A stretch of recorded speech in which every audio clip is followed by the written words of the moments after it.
Roberta e hoje nós temos mais uma aula incrível. Você sabia que o solo é muito importante para a vida no nosso planeta e para a nossa vida? Sim, o solo é fundamental para a vida no planeta Terra e é por isso que vamos aprender mais sobre esse tema tão importante. Preparados para mais uma aula incrível?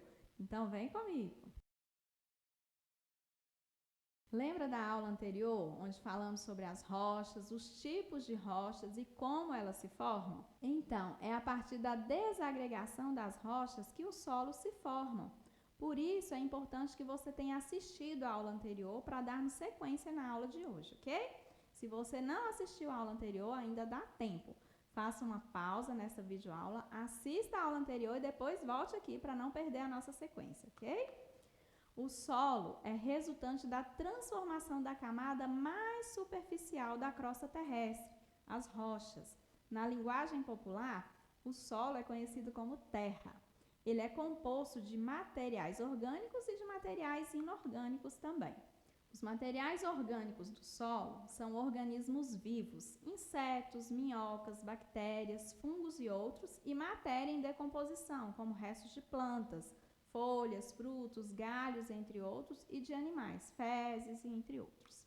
Juntos, eles formam um material de coloração escura, o humus, que é um fertilizante importante para o desenvolvimento das plantas. Os materiais inorgânicos do solo são a água, o ar e os minerais. Os fragmentos minerais são resultado do desgaste sofrido pelas rochas ao longo dos anos. De acordo com o tamanho, eles são classificados em areia, silt e argila. No solo são encontrados nutrientes formados principalmente por nitrogênio, fósforo e potássio. Esses elementos são alguns dos que formam o corpo dos seres vivos. Com a morte e a decomposição desses seres, os elementos são liberados no solo e dissolvidos na água. As raízes das plantas absorvem esses nutrientes. Quando outros seres vivos se alimentam das plantas, esses nutrientes se transferem ao seu organismo. Então, um solo fértil é aquele que permite o crescimento das plantas. Para ser fértil, o solo deve conter os nutrientes de que as plantas precisam durante as diversas etapas do seu ciclo de vida e espaços entre os seus grãos que permitam a passagem da água e ar até as raízes das plantas. Muitos seres vivos também contribuem para a fertilidade dos solos. As minhocas, por exemplo, se alimentam de restos de plantas e de animais e suas fezes são ricas em nutrientes importantes para as plantas. Além disso, ao cavar galerias, elas abrem caminhos para a entrada de água e de ar no solo. A formação do solo ocorre de forma gradual, ocasionada pelo intemperismo, que ao longo do tempo vai desgastando as rochas. O clima, as variações de temperatura, a inclinação do terreno, o relevo, a quantidade de chuvas e os seres vivos são considerados agentes do intemperismo e atuam na formação do solo. O intemperismo transforma uma rocha dura, chamada de rocha-mãe, em um material menos resistente que se desintegra facilmente em partículas. Esses fragmentos vão se sedimentando e formam o solo. Esse processo geralmente se estende por centenas ou até milhares de anos.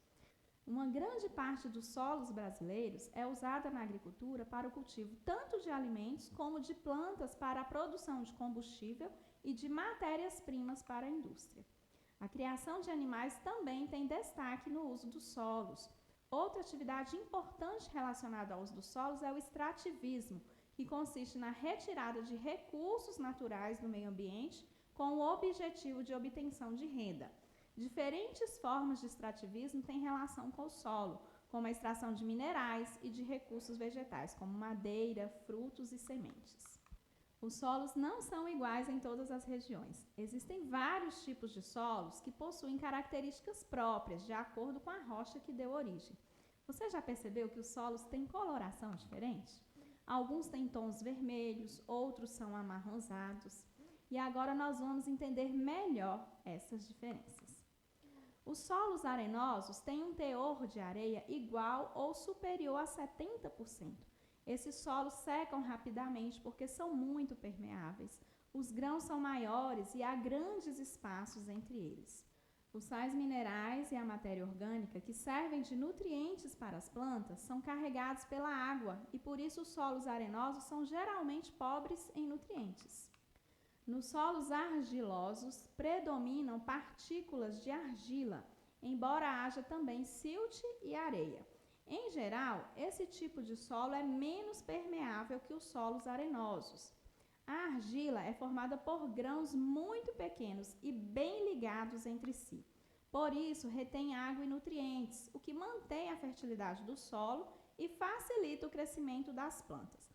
No entanto, se o solo tiver textura muito argilosa, ele pode ficar encharcado e cheio de poças após a chuva. Os solos umíferos são também chamados de solos orgânicos. Nestes solos, há predominância de um material orgânico ou humus. A presença de humus deixa o solo mais escuro e úmido e rico em matéria orgânica, o que o torna poroso, com boa circulação de ar e com os nutrientes necessários às plantas. Os solos mais adequados para a agricultura têm certa proporção de areia, argila e sais minerais, além do humus. Essa proporção facilita a penetração da água e do gás oxigênio, utilizados pelos micro-organismos e pelas plantas. Em geral, esses solos retêm água, porém não ficam encharcados. Viu só quanto conteúdo interessante apresentamos na aula de hoje? Agora que você já sabe sobre a importância do solo, é hora de aprofundar os seus conhecimentos revisando o conteúdo da aula de hoje. Assista esta videoaula quantas vezes achar necessário, faça um resumo do conteúdo no seu caderno de ciências e faça tudo com capricho. Eu encontro vocês na próxima aula. Até mais!